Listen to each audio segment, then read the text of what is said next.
আজকে যে গাছটি সামনে নিয়ে বসছি এটা হচ্ছে কপি গাছ। চাইনিজ কপি, অর্থাৎ চাইনিজ বিভিন্ন চাইনিজ রেস্টুরেন্টে এগুলোর ব্যবহার দেখে যায়।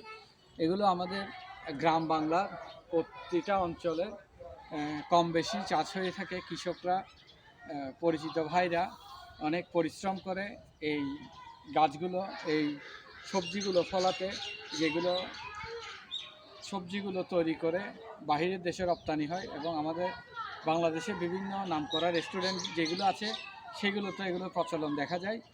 কিন্তু সব কিছু কষ্ট করে কৃষকে করে, টাকাটা পায় তৃতীয় শ্রেণীর লোকে, অর্থাৎ কৃষক থেকে যারা কিনে নিয়ে যায়, যারা বসে বিক্রি করে টাকাটা পায় তারাই। যেমন দেখুন প্রত্যেকটা জিনিসে কত সুন্দর করে, প্রতিটা জিনিস কত সুন্দর করে ফলন ফলাচ্ছে কৃষক কষ্ট করে, কিন্তু আমাদের কৃষক ভাইরা তার প্রাপ্য মজুরি থেকে বঞ্চিত হয়।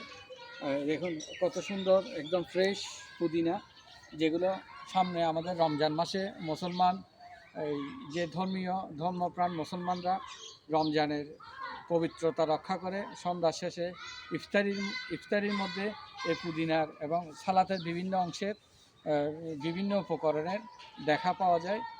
এগুলো আসলে আমাদের প্রতিটা অঞ্চলের বিভিন্ন কৃষক ভাইরা খুব কষ্ট করে কিন্তু তারা তাদের ন্যায্য মূল্যটা পায় না।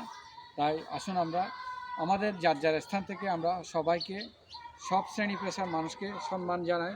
সবাই সবার কাজের জন্য তারা যেন ন্যায্য মজুরি পায়, সেদিক দিয়ে আমরা সবাই সজাগ দৃষ্টি দিই। এতে আমাদের দেশটা সুজলা সুফলা, শস্য শ্যামল বাংলাদেশে পরিণত হবে। ধন্যবাদ।